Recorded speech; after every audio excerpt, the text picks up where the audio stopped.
जय Hind and hello guys, स्वागत है आपका आपके अपने YouTube चैनल ज्ञानदेह होस्ट में। और इस वीडियो में मैं आपको बताने वाला हूं IBPS RRB clerk PO online form 2025 के बारे में कि कैसे आपको 14th एडिशन के लिए फॉर्म को फिल करना है।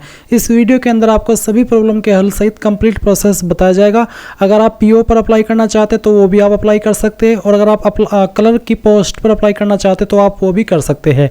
और अगर आपका सवाल ये है कि क्या मैं मल्टीपल पोस्ट पर अप्लाई कर सकता हूं, तो जी हाँ, आप लोग क्लर्क वाली पोस्ट पर भी अप्लाई कर सकते हैं और PO वाली पोस्ट पर भी अप्लाई कर सकते हैं। दोनों के अप्लाई लिंक अलग अलग है और दोनों पर अप्लाई करने का तरीका भी सेम है, बस उसके लिंक अलग है और क्वालिफिकेशन की जो एक रिक्वायरमेंट है वो अलग अलग है। बाकी सभी चीज़ें सेम रहेगी। तो वीडियो को आप देखते रहिए, यहाँ पर आपको संपूर्ण जानकारी बहुत ही अच्छे से दी जाएगी। अब चलिए शुरू करते हैं।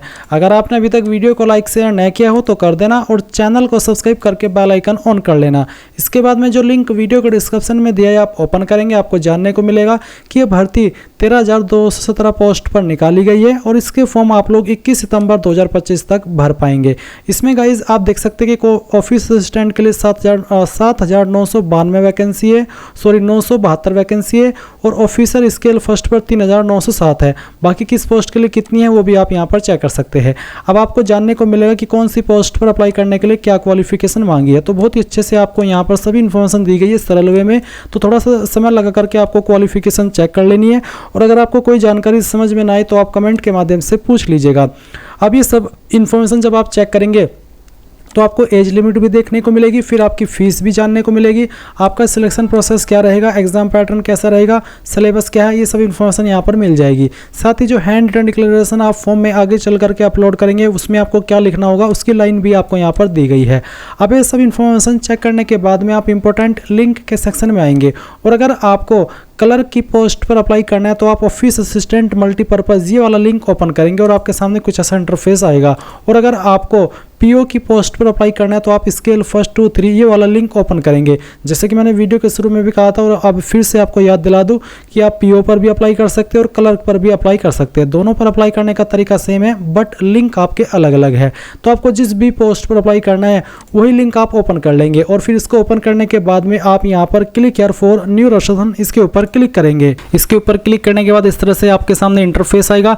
अब आप यहाँ पर सबसे पहले आपका जो फर्स्ट नेम है वो एंटर करेंगे। ये नाम आपका फर्स्ट 10th के सर्टिफिकेट के अकॉर्डिंग होना चाहिए। उसके बाद आप फर्स्ट नेम को दोबारा डाल करके वेरीफाई कर देंगे। फिर आपका मिडिल नेम डालेंगे, मिडिल नेम न हो तो आप खाली छोड़ देना। फिर आप यहाँ पर जो आपका लास्ट नेम है वो एंटर करेंगे और लास्ट नेम को दोबारा डाल करके वेरीफाई कर देंगे। इसके बाद आप देखेंगे आपका मोबाइल नंबर, तो आपको यहाँ पर आपका 10 डिजिट का मोबाइल नंबर डालना है, उसको दोबारा डाल करके वेरीफाई करना है। अल्टरनेटिव नंबर के अंदर अगर आपका कोई सेकंड नंबर है जो आप देना चाहते हैं, चाहे वो आपका मोबाइल नंबर हो या लैंडलाइन नंबर, तो वो आप यहाँ पर दे सकते हैं, और आप चाहे तो इस ऑप्शन को खाली भी छोड़ सकते हैं। फिर आप आपका ईमेल आईडी यहाँ पर एंटर करेंगे। आपकी ईमेल में @ से पहले जो कुछ भी आता है वो आप यहाँ पर ईमेल आईडी के सेक्शन में टाइप कर देना, और उसके बाद डोमेन नेम्स के ऊपर क्लिक करके सेलेक्ट करना कि आपकी ईमेल किस डोमेन पर है। जैसे कि मेरी ईमेल gmail.com पर है तो मैं यहाँ पर gmail.com सेलेक्ट कर लूँगा। तो आप भी आपके डोमेन के अकॉर्डिंग आपका डोमेन सेलेक्ट कर लेना। उसके बाद कंफर्म ईमेल आईडी के अंदर कंप्लीट ईमेल आईडी एंटर कर देना, कोई डोमेन नेम सेलेक्ट करने की आवश्यकता नहीं है। फिर आप ये सिक्योरिटी कोड डालेंगे। इन सभी की जानकारी को चेक करेंगे जो कि यहाँ पर आपके सामने है, क्योंकि बाद में एडिट का मौका नहीं मिलेगा। और फिर आप सेव एंड नेक्स्ट इसके ऊपर क्लिक करेंगे। अब आपके सामने यहाँ पर कुछ ऐसा इंटरफेस आएगा और आप यहाँ पर देखेंगे कि आपका जो रजिस्ट्रेशन है वो सक्सेसफुल हो चुका है, और आपको लॉगिन इन्फॉर्मेशन आपके डिस्प्ले के ऊपर भी शो होगी। आप यहाँ से भी स्क्रीनशॉट ले सकते हैं इस इन्फॉर्मेशन का, और ये सेम इन्फॉर्मेशन आपको ईमेल और मैसेज के माध्यम से भी सेंड कर दी गई है। इस सेक्शन के अंदर आप आपका फोटो अपलोड करेंगे। पहले आप यहाँ पर वो फोटो अपलोड करना जो कि आपकी डिवाइस के अंदर अवेलेबल है। आप guidelines for scanning the photograph and signature इसके ऊपर क्लिक करके ये जो इंस्ट्रक्शंस आपको दिए गए हैं ये इंस्ट्रक्शंस एक बार चेक कर लेना। बेसिकली अगर आपका जो पिक्सल है वो कम ज़्यादा भी होगा तो भी चल जाएगा, बट जो साइज आपको बोला है कि फोटो का 20 से 50 KB वो आपका 20 से 50 KB के बीच में हो। सिग्नेचर का साइज 10 से 20 KB के बीच में रहना चाहिए। बाकी जो आप आगे चल करके लेफ्ट थंब इंप्रेशन अपलोड करेंगे उसका डायमेंशन, फाइल टाइप और पासपोर्ट साइज़ कितना हो वो आप देख सकते हैं। हैंड रिटन डिक्लेरेशन का जो इमेज है वो किसके आधार पर आपको बनाना है, यानी कि कैसा उसको आप फॉर्मेट रखना है, कितना साइज़ रखना है, वो सब भी आप यहाँ पर देख सकते हैं। और क्या आपको उसमें लिखना है वो भी यहाँ पर आपको दिया गया है। तो एक बार इस PDF को भी चेक कर लेना। इसके बाद आप यहाँ पर ब्राउज़ के ऊपर क्लिक करेंगे और जो भी आपकी फ़ोटो फाइल है वो आप सिलेक्ट कर लेंगे। मैं इस फॉर्म को डेमो के लिए भरा हूँ तो मैं ये फाइल सिलेक्ट करता हूँ, ओपन करता हूँ, आपका फ़ोटो यहाँ पर इस तरह से आ जाएगा। अब आप यहाँ पर आपका एक लाइव फ़ोटो कैप्चर करेंगे। आप आपका लाइव फ़ोटो अपने अगर कंप्यूटर से फॉर्म को भर रही है तो कंप्यूटर के अंदर जो कैमरा होता है उसका इस्तेमाल करके भी कैप्चर कर सकते हैं, या फिर अगर आप मोबाइल से भर रहे हैं तो आप क्लिक है टू स्कैन, इसके ऊपर क्लिक करके QR कोड स्कैन करेंगे और फिर इसको स्कैन करने के बाद में आप अपने मोबाइल से भी आपका फोटो कैप्चर कर सकते हैं। लाइव फोटो कैप्चर करने के बाद में आपके सामने आपका फोटो आ जाएगा। फिर आप यहाँ पर इसके ऊपर टिक कर देना कि I confirm that this is my valid photo and also agree to above mentioned note. फिर आप यहाँ पर आपका सिग्नेचर अपलोड करेंगे तो ब्राउज के ऊपर क्लिक कीजिए, जहाँ पर भी आपकी सिग्नेचर की फाइल है सेलेक्ट कीजिए, ओपन कीजिए, आपका सिग्नेचर यहाँ पर आ जाएगा। फिर यहाँ पर टिक कर देना और उसके बाद में नेक्स्ट के ऊपर क्लिक करना।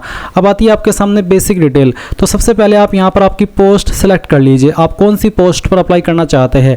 Officer scale 1, general banking officer scale 2, लो ऑफिसर, ऑफिसर स्केल 3, यानी कि जिस भी पोस्ट पर आपको अप्लाई करना है वही पोस्ट आप सेलेक्ट कर लीजिए। अगर आपको ये नहीं पता कि कौन सी पोस्ट पर क्या क्वालिफिकेशन चाहिए तो एक बार फिर से आप चाहे तो नोटिफिकेशन चेक कर लेना। नोटिफिकेशन के अंदर भी आपको सभी इंफॉर्मेशन दी गई है पोस्ट वाइज क्वालिफिकेशन की, और साथ ही साथ जो मैंने इस वीडियो के डिस्क्रिप्शन में हमारी वेबसाइट का लिंक दिया है उसके ऊपर भी दी गई है। आप यहाँ पर पेज नंबर 16 पर देख सकते हैं ऑफिस असिस्टेंट मल्टीपर्पज़ पर अप्लाई करने के लिए क्या क्वालिफिकेशन चाहिए, आपको पूरी इन्फॉर्मेशन यहाँ पर बहुत ही अच्छे से दी गई है। तो आप एक बार इस इन्फॉर्मेशन को चेक कर लीजिएगा और उसके अकॉर्डिंग फिर आप यहाँ पर आपकी पोस्ट सिलेक्ट करेंगे। इसके बाद में आप यहाँ पर आपकी कास्ट कैटेगरी सेलेक्ट कर लेंगे, जैसे कि जनरल या फिर OBC NCL या फिर SC ST या EWS, तो जो भी है वो आप सिलेक्ट कर लेना। उसके बाद में सवाल है कि क्या आप विकलांग है और आपकी विकलांगता 40% या उससे ज़्यादा है, अगर हाँ तो यस, नहीं तो आप नो करेंगे। फिर आप नीचे की तरफ आएंगे और यहाँ पर कुछ और सवाल आपको देखने को मिलेंगे। सवाल उन्हीं के सामने एक्टिव होंगे जो कि विकलांग है, क्योंकि ये सभी विकलांगता से जुड़े हुए सवाल है। फिर उसके बाद आप नीचे की तरफ आएंगे और एक और सवाल देखेंगे कि are you a person with specified disability covered under the definition of section 2S। Basically है कि क्या आप इस एक्ट के अकॉर्डिंग लिखने में असमर्थ है और आपको उसके लिए स्क्राइब चाहिए, अगर हाँ तो यस, नहीं तो आप नो कर देंगे। फिर सवाल आता है religion to which you belong, आपका रिलीजन कौन सा है वो आप यहाँ पर सेलेक्ट कर लेना। फिर उसके बाद क्या आप रिलीजियस माइनॉरिटी कम्युनिटी से बिलोंग करते हैं, अगर हाँ तो यस, और उसके बाद में नीचे आएंगे और देखेंगे आपसे पूछा है कि whether serving in government, quasi government, public sector undertaking including nationalised banks and financial institutions. अगर आप ऐसे कैंडिडेट जो कि यहाँ पर इनमें से किसी भी ऑर्गेनाइजेशन के अंदर काम कर रहे हैं तो यस कर देना, नहीं तो नो करेंगे। फिर क्या आप एक्स सर्विसमैन है, अगर हाँ तो यस, नहीं तो आप यहाँ पर भी नो कर देंगे। उसके बाद में नेशनलिटी के अंदर आप इंडियन सेलेक्ट कर लेंगे।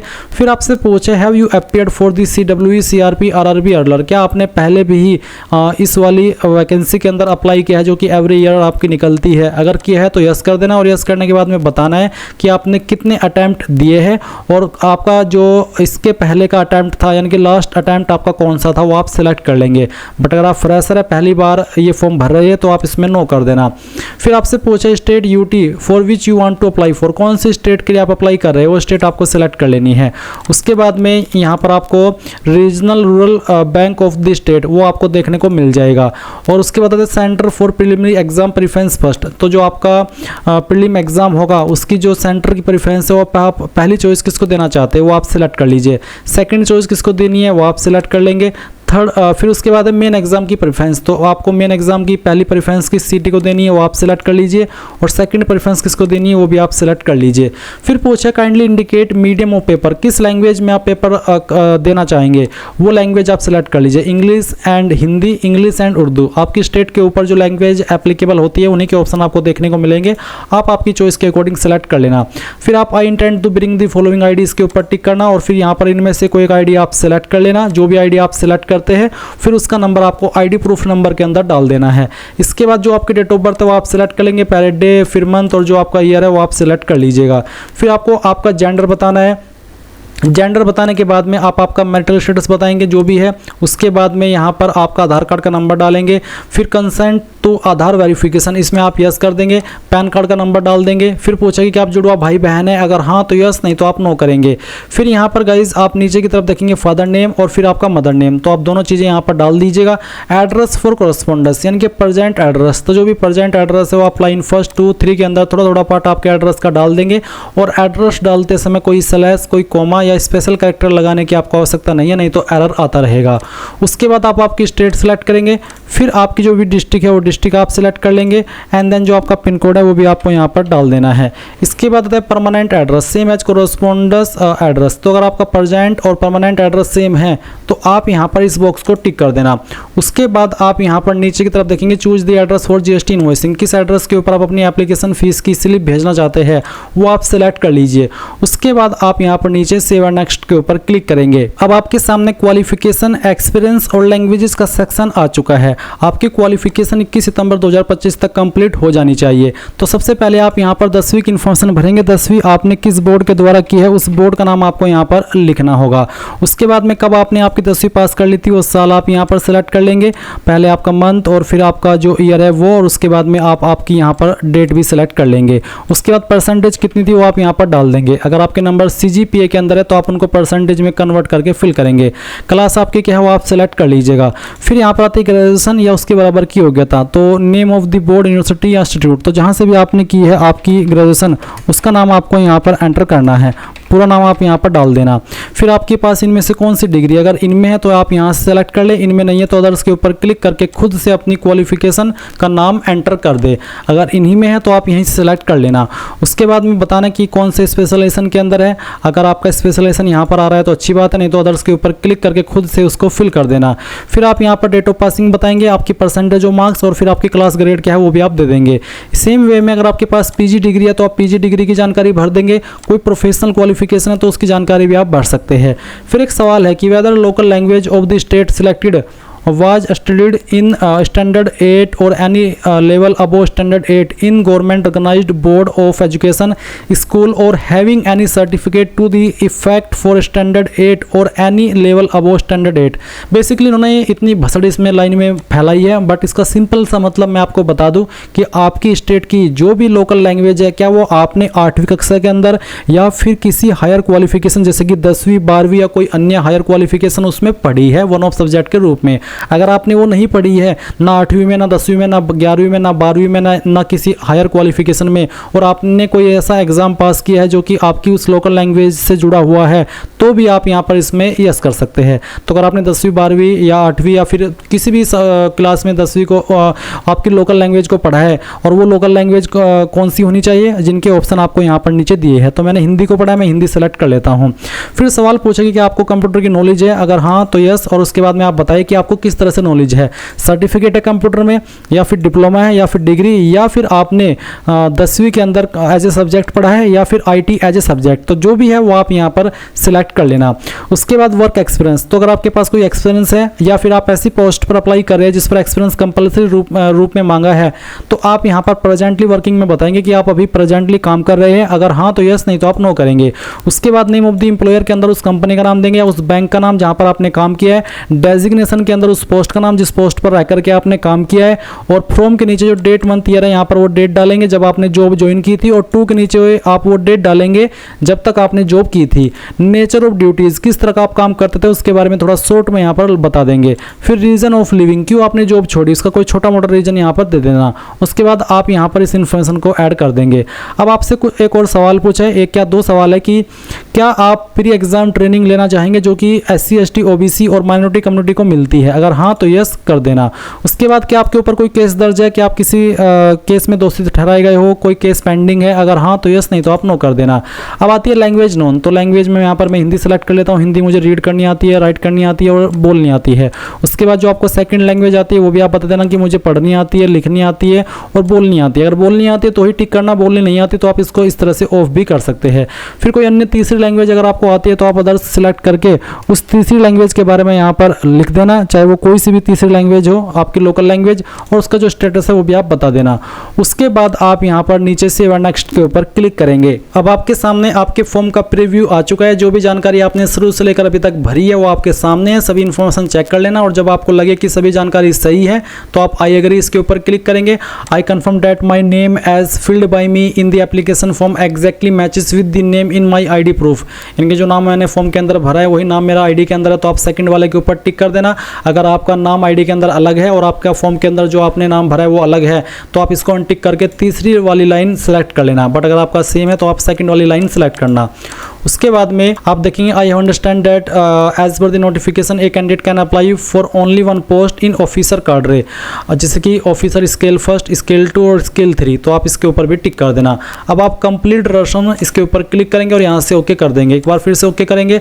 अब आपको यहाँ पर डॉक्यूमेंट्स अपलोड करने हैं, तो पहले लेफ्ट थंब इंप्रेशन अपलोड करेंगे। एक बार फिर से बता दूँ, लेफ्ट थंब इंप्रेशन का जो साइज है या फिर उसका जो फॉर्मेट है वो कैसा होना चाहिए उसके बारे में आपको यहाँ पर जानकारी दी गई है। पिक्सल भी आपको बताया है। तो आप क्या करेंगे, दिए गए इंस्ट्रक्शंस के अकॉर्डिंग आपका लेफ्ट थंब इंप्रेशन अपलोड करेंगे। तो जहाँ पर भी थंब इंप्रेशन है वो आप फाइल सेलेक्ट कीजिए, उसके बाद में ओपन कीजिए, आपकी फाइल यहाँ पर आएगी। इसको आप इस तरह से ओके कर देना। फिर आप देखेंगे हैंड रिटन डिक्लेरेशन। ये जो हैंड रिटन डिक्लेरेशन है आपको यहाँ पर इसके अंदर भी देखने को मिल जाएगा। ये लाइन एज इट इज़ आपको लिखनी होगी और सेम लाइन मैंने जो इस वीडियो के डिस्क्रिप्शन में हमारी वेबसाइट का लिंक दिया है यहाँ पर भी दी है। आप यहाँ पर मेरे नाम की जगह पर अपना नाम लिख देना और बाकी लाइन ऐसे ही लिख देना और फिर उसका साइज 50 से 100 KB के बीच में आपको रखना है। तो और फिर आप चूज फाइल के ऊपर क्लिक करेंगे और जहाँ पर भी आपका डिक्लेरेशन है उसको सेलेक्ट करेंगे। आपका डिक्लेरेशन इस तरह आएगा, फिर आप इसको ओके कर देना। अब आएगा SSC या फिर जो आपका 10वीं के बराबर का सर्टिफिकेट है उसको अपलोड करने को। फॉर्मेट PDF का रखा है। और गाइज अगर आपका इमेज में तो आप उसको PDF में कैसे बनाएंगे वो जान लीजिए। गूगल में आना, सर्च करना इमेज टू PDF, पहले वाली वेबसाइट ओपन कर लेना, सिलेक्ट JPG इमेजेस के ऊपर क्लिक करना और जो आपका 10वीं का सर्टिफिकेट है उसको आपको फाइल को सिलेक्ट करना है, ओपन करना है और फिर कन्वर्ट टू PDF के ऊपर क्लिक करके इस फाइल को PDF के अंदर बना लेना है। डाउनलोड PDF के ऊपर क्लिक करना है और फिर आप उस फाइल को यहाँ पर सिलेक्ट करेंगे। तो चूज फाइल के ऊपर क्लिक करना और जहाँ पर भी आपकी मार्कशीट की फाइल है वो आप यहाँ पर सिलेक्ट करेंगे और उसके बाद में ओपन करेंगे। आपकी फाइल यहाँ पर इस तरह से लोड हो जाएगी, फिर आप ओके कर देना। उसके बाद आई कन्फर्म इसके ऊपर टिक करना। I agree to connect to DigiLocker. अगर आप डिजिलॉकर के माध्यम से कनेक्ट होकर के आपकी इन्फॉर्मेशन जैसे कि name, DOB, mobile number, gender, Aadhaar number, SSC graduation detail ये फैच करना चाहते हैं, कनेक्ट करना चाहते हैं तो आप यस करेंगे और इस यस करने पर आपको डिजिलॉकर की वेबसाइट के ऊपर ट्रांसफ़र किया जाएगा, जहाँ पर आप डिजिलॉकर के अकाउंट में लॉगिन होंगे और जो डिटेल्स है उसको अलाउ करेंगे, यानी कि अपनी परमिशन देंगे। बट अगर आप नहीं कराना चाहते डिजिलॉकर से फैच तो आप नो कर दीजिए क्योंकि ये कंपलसरी नहीं है। फिर आप ये जो सिक्योरिटी कोड आपके सामने आ रहा है ये सिक्योरिटी कोड एंटर करेंगे, सेव एंड नेक्स्ट के ऊपर क्लिक करेंगे और यहाँ से ओके कर देंगे। अब आप देखेंगे आपके सामने पेमेंट आ चुका है, जो भी आपकी कैटेगरी के ऊपर फीस एप्लीकेबल हो रही है। तो मैं बिल डैश सेलेक्ट कर लेता हूँ। अब आप ये जो कैप्चा कोड आपके सामने है इसको डालेंगे और डालने के बाद में सबमिट के ऊपर क्लिक करके यहाँ से ओके कर देंगे। अब आप पेमेंट के पेज पर आ चुके हैं। फीस आप इनमें से किसी भी माध्यम का इस्तेमाल करके जमा कर सकते हैं, जैसे कि credit card, debit card, internet banking, wallet cash card, QR यानी कि UPI। तो जिस भी माध्यम से आपको फीस पे करनी है आप कर दीजिए और जैसे आपकी फीस जमा हो जाएगी तो आप अपने फॉर्म का फाइनल प्रिंट आउट ले पाएंगे। और इस प्रकार से गाइज आप लोग IBPS, RRB, PO clerk online form 2025 को भर पाएंगे। आई होप ये प्रोसेस आपको पसंद आया होगा। So thanks for watching. जय हिंद।